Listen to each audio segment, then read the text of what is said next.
Buenas noches a todos. A continuación hablaremos un poco de los artículos 1852 al 1856 del Código Civil, en donde plasmaremos su alcance normativo, implicación jurídica ante la inobservancia a dicha prohibición y la consecuencia jurídica que recae sobre cada uno de estos.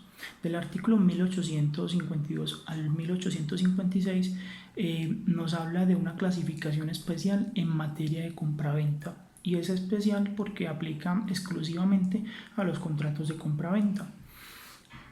Adicional a esto, la doctrina los ha clasificado en tres grandes grupos. El primero de ellos corresponde a razón del parentesco, es decir, el artículo 1852, que mediante el cual dicen textualmente: es nulo el contrato de compraventa entre el padre y el hijo de familia, aunque anteriormente se refería, además del vínculo entre padre e hijo, al vínculo matrimonial, es decir, entre cónyuges no divorciados. Sin embargo, esta expresión fue declarada por la sentencia C068 como inexequible, teniendo en cuenta de que a través de esta figura se podrían presentar hechos de fraude o se presumían hechos de fraude que podrían afectar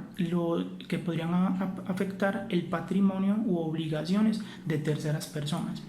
Sin embargo, cabe aclarar que la misma Corte, a través de la sentencia, explica, o en su parte motivacional deja claro que en caso de que se presenten este tipo de fraudes a terceras personas, estos pueden establecer o empezar acciones legales en defensa de sus intereses legítimos, y las acciones podrían ser la acción pauliana o una acción de simulación. Sin embargo, el resto de la expresión sigue subsistiendo hoy en día, es decir, la prohibición del contrato de compraventa entre el padre y el hijo de familia.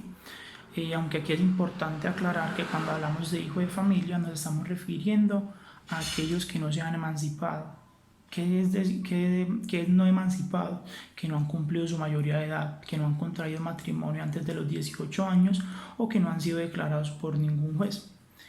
Es por ello que ante la inobservancia de esta norma se generaría una nulidad absoluta del contrato de compraventa.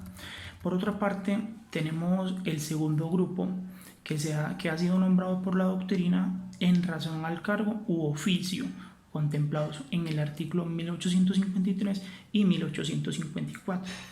Esta prohibición describe que los administradores de establecimientos en principio no pueden enajenar parte alguna de los bienes que están administrando, salvo que se encuentre establecido dentro de las funciones o que ésta sea obtenida mediante una autoridad competente. Entonces, para este caso, el acto jurídico sería una nulidad relativa, ya que una vez teniendo la autorización por parte de la autoridad competente, se puede sanear el perjuicio. Por otra parte, también encontramos el artículo 1854, que nos habla de la prohibición a empleados públicos y quienes ejerzan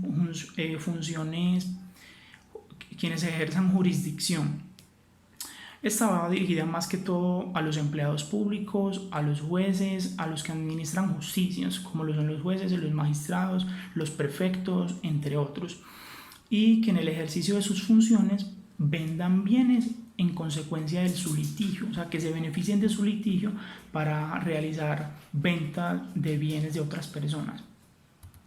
Así entonces, cualquier compraventa que esos funcionarios lleven a cabo son susceptibles de nulidad absoluta.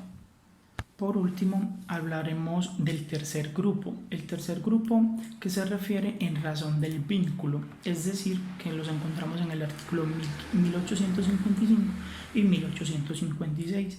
El artículo 1855 nos plasma la limitación de tutores y curadores frente al vínculo legal que necesariamente lo establece el juez, por lo que su efecto jurídico recae sobre una nulidad relativa. Luego de esto encontramos el artículo 1856, las limitaciones para mandatarios, síndicos y albaceas, que se genera a través de un vínculo contractual, siendo los mandatarios aquellas personas que en virtud de un contrato de mandato representan a otra persona para que los representen determinados actos jurídicos. Ejemplo de ello, los abogados que entran como representantes. Los síndicos. Los síndicos son aquellas personas que encontramos en los procesos de insolvencia, que hoy en día entra como un proceso más bien de figura de promotor, liquidador o agentes interventores. Y por último, tenemos la figura de albacea. Esta figura corresponde al ejecutor del testamento o quien administra los bienes de una herencia. Para conocer el efecto jurídico de esta remisión normativa, hay que dirigirse al artículo 2170 del Código Civil, y podemos deducir que ante la inobservancia de esta norma se puede generar una nulidad relativa, puesto que el mandante puede autorizar al mandatario, la superintendencia de sociedades, a los promotores, al igual que los jueces y albaceas. Así entonces es importante cumplir con todas estas prohibiciones o limitaciones, ya que de no hacerlo estaríamos faltando a los requisitos mínimos de existencia y validez que nos exige o que nos habla el artículo 1502 del Código Civil. Muchas gracias por su atención y espero que le haya sido de su total agrado. Feliz noche.